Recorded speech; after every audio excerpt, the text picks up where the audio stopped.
1556 খ্রিস্টাব্দে 10 মার্চ বা 992 হিজরিতে বাংলা সন গণনা শুরু হয়। তবে এই গণনা পদ্ধতি কার্যকর করা হয় আকবরের সিংহাসনে আরোহণের সময় 5 নভেম্বর 1956 সালে। প্রথমে এই সনের নাম ছিল ফসলি সন, পরে বঙ্গাব্দ বা বাংলা বর্ষ নামে পরিচিত হয়। আকবরের সময়কাল থেকেই পহেলা বৈশাখ উদযাপন শুরু হয়।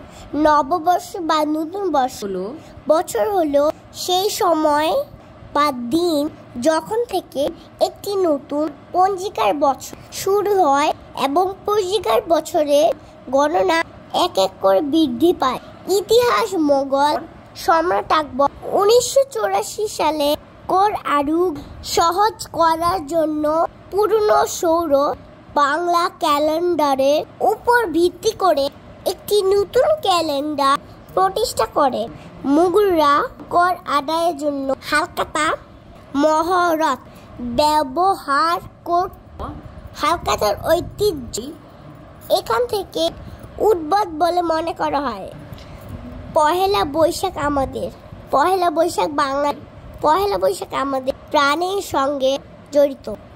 দেশে ভিন্ন সাংস্কৃতিক চর্চা ব্যাপকভাবে বেড়ে যাচ্ছে। ইংরেজি নববর্ষ, happy new year, Valentine day, ভালোবাসা দিবস আমরাই উদযাপন করি। সেই তুলনায় গ্রামগঞ্জে পহেলা বৈশাখ উৎসাহ উদ্দীপ চর্চাকে নিজেদের দুর্বলতাকেই প্রকাশ করে আর নয়। আমরা এবার ইংরেজি বর্ষকে বিসর্জন দিয়ে বাংলা নববর্ষকেই উদযাপন করার জন্য বাঙালিরা প্রাণপণ চেষ্টা করে থাকে। পহেলা নববর্ষ বাঙালির রক্তের সাথে মিশে গিয়েছে।